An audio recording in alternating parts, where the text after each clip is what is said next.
মুসলিমদের সঙ্গে প্রতি পদে পদে গদ্দারি করেছেন মমতা ব্যানার্জি। প্রমাণ দিয়ে বিস্ফোরক অভিযোগ করলেন ভরতপুরের সাসপেন্ডেড তৃণমূল বিধায়ক হুমায়ুন কবির। তিনি বলেন তাকে গদ্দার বলা হচ্ছে। মমতা প্রতি পদে পদে মুসলিমদের সঙ্গে গদ্দারি করেছেন। উদাহরণ হিসেবে হুমায়ুন বলেন, সংশোধনী ওয়াকফ বিল নিয়ে প্রথমে তিনি বলেছিলেন তিনি একাই দেখে নেবেন, কেন্দ্রীয় সরকারের সংশোধন মানবেন না, এটা কোনো সরকার বলতে পারেন না। মানুষকে ভাওতা দিলেন, পিভি সেলিম এবং আব্দুল সত্তারকে বসিয়ে রেখেছেন। এদের দুজনকে বসিয়ে রাখা হয়েছে। এদিন হুমায়ুন বলেন, মমতা ব্যানার্জি লোককে নিদান দিচ্ছেন, চপমুড়ির দোকান করো। হুমায়ুনের দাবি, মুখ্যমন্ত্রী নিজের পরিবারের লোকেদের করিয়ে দিন না, ওটা দিয়ে শুরু হোক না। তার পরিবারের লোকেরা কি করেছে সেটা আগে মানুষের কাছে তুলে ধরতে হবে। হুমায়ুন বলেন, দুর্নীতিমুক্ত বাংলার নতুন সরকার আনতে তারা লড়াই করবেন। হুমায়ুন বলেন, তার দল জনতা উন্নয়ন পার্টির জোটসঙ্গী হতে চলেছে আইএসএফ এবং মিম। তবে কাকে কটা আসন ছাড়া হবে সেটা আগামী দিনে কথাবার্তা বলে ঠিক করা হবে। তবে 2026-এর আসন্ন বিধানসভা ভোটে মিরাকল রেজাল্ট হবে বলেই দাবি করছেন হুমায়ুন। কি বলছেন হুমায়ুন কবির, শুনব। আগামী দিনে আমাদের পথ চলা শুরু হয়েছে নতুনভাবে। বাংলার মানুষকে বলবো, নতুনভাবে আমাদের সঙ্গে থাকুন।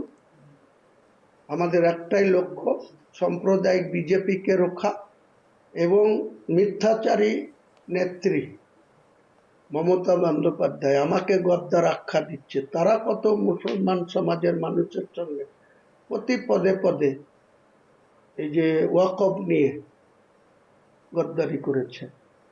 ওয়াকফ নিয়ে বলেছিল আমি একাই দেখে নেব, কেন্দ্র সরকারের অ্যামেন্ডমেন্ট মানব না। একটা মুখ্যমন্ত্রী এভাবে বলতেই পারে না। কোনো সরকার যখন কোনো অ্যামেন্ডমেন্ট করে, মেজরিটির বলে করে, তখন তাকে মানতেই হয়। উনি মানুষের কাছে ভাওতা দিলেন, মিথ্যাচার করলেন, ওয়াকফ মানা হবে না। সেই ওয়াকফ তলায় তলায় তাদের পিভি সেলিম মাইনরিটি দপ্তরের আরেকজন আব্দুল সত্তারকে, মাদ্রাসা শিক্ষার মন্ত্রী ছিল বুদ্ধবাবুর গভর্নমেন্টে, তার মালদায় বাড়ি, তাকে বিনা কারণে বসিয়ে রেখেছে। নামটা শো করে 1.5 লাখ টাকার বেশি ফেসিলিটি তাকে দিচ্ছে। তার কি কাজ? সে মুসলমান সমাজের জন্য এই আব্দুল সত্তার কি করেছে? এই গত প্রায় 1 বছর হতে চললো, তাকে বসিয়ে রাখা হয়েছে। পিভি সেলিম আইএস অফিসার, সে বসে আছে সচিব হয়ে, প্রিন্সিপাল সেক্রেটারি হয়ে।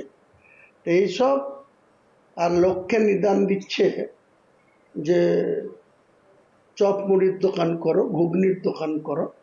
তো ওনার ফ্যামিলির অনেক লোক আছে, তাদেরকে করিয়ে দেন না, ওটা দিয়ে শুরু হোক না। তার ফ্যামিলির লোকরা কি করছে সেটা মানুষের কাছে আগে তুলে ধরতে হবে। আর লোককে নিদান দেবে যে তোমরা সব, এই যে যাদের 25,752 জনের চাকরি চলে গেছে, তাদের কি অবস্থা হচ্ছে। আজকে প্রত্যেকটা জায়গাতে দুর্নীতিতে ছেয়ে গেছে। সেই দুর্নীতি মুক্ত বাংলার নতুন সরকার আনতে আমরা অল আউট লড়ব। আমি 135 বলেছিলাম, আজকের দিনে আমি বলছি আমার যারা জোট সঙ্গী হবে, অন্ততপক্ষে এখন আমি বুঝতে পারছি যে আইএসএফ এবং মিম তারা আমার সঙ্গী হতে চলেছে বা হবে।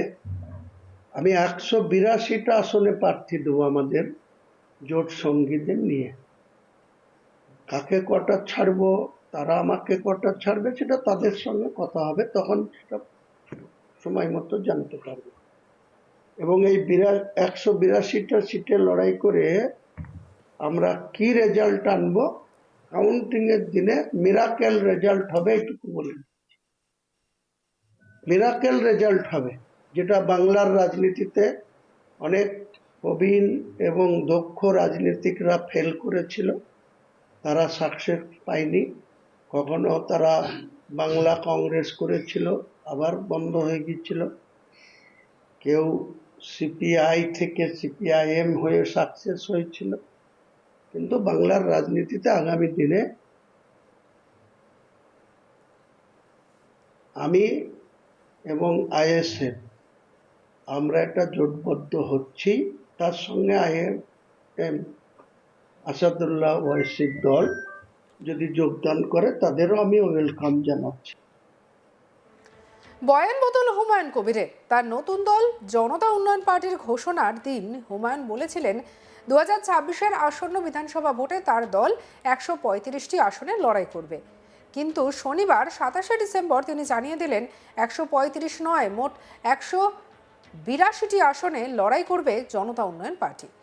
আর একই সঙ্গে তিনি জানান যে ভরতপুরে তিনি নিজে দাঁড়াবেন না, তার দলের প্রার্থী প্রতিদ্বন্দ্বিতা করবেন। তিনি রেজিনগর এবং বেলডাঙ্গা এই দুটি আসনে লড়াই করবেন। হুমায়ুন জানান মুর্শিদাবাদের সবকটি আসনেই দলীয় প্রার্থী হয়ে তারা দাঁড়াবেন এবং তারা জিতবেন। তিনি এদিন আরও বলেন যে তিনি দল বদলের জন্য তাকে বিশ্বাসঘাতক বলা হচ্ছে। তিনি বিশ্বাসঘাতক হয়ে থাকলে মমতা ব্যানার্জির ট্রিপল বিশ্বাসঘাতক, কারণ তিনি কংগ্রেসের ছিলেন, পরে এনডিএতেও ছিলেন। কি বলেছেন শুনবো। মুর্শিদাবাদের কোনো সিট আজকের দিনে আমার কাছে কোনো চ্যালেঞ্জিং এর বিষয় না। ভরতপুরও জিতাবো, যাকে ক্যান্ডিডেট করব সে আমাদের জোটের ক্যান্ডিডেট হবে না আমার ক্যান্ডিডেট হবে না। আমি তো আগেই ডিক্লেয়ার করেছি যে আমি দুটো সিটে কন্টেস্ট করছি, রেজিনগর এবং বেলডাঙ্গা। আমি তো যেদিন আমার দল ওপেন হয়েছে সেদিন ও ডায়াসে থেকেই বলে দিয়েছি, এবং যে আমি 8টা 9টা ক্যান্ডিডেট ঘোষণা করেছি সেখান থেকেই তো আমি রেজিনগর 70 এবং 71 বেলডাঙ্গা এই দুটোতে লড়ব। ওখানে আমার ক্যান্ডিডেট থাকবে, আমি কাকে ক্যান্ডিডেট করবো সময় মতো, যখন সব জায়গায় ক্যান্ডিডেট করব। 182টা ক্যান্ডিডেট করব, 182, 135 ছিল, প্রতিদিনই বাড়ছে। আজকের দিনে আমার কাছে যা তথ্য হচ্ছে, যা মানুষের আগ্রহ আছে, তাতে 182টা সিটে লড়ব। মানুষ কার পক্ষে থাকবে, কাকে ভোট দেবে, আবার পুনরায় মমতা ব্যানার্জিকে দেখে ভোট দিবে কিনা সে ভোটাররা সিদ্ধান্ত নেবে। আমি আমার বক্তব্য গোটা রাজ্যের মানুষের কাছে তুলে ধরব। আমার মূল টার্গেট মমতা ব্যানার্জির এই মিথ্যাচার, মুসলিম কমিউনিটির সঙ্গে বিশ্বাসঘাতকতা করে, অথচ আমাকে তিনি বিশ্বাসঘাতক বলছেন। যদি দল চেঞ্জ করার জন্য, নতুন দল করার জন্য যদি আমি বিশ্বাসঘাতক হই, তাহলে মমতা ব্যানার্জি ট্রিপল বিশ্বাসঘাতক।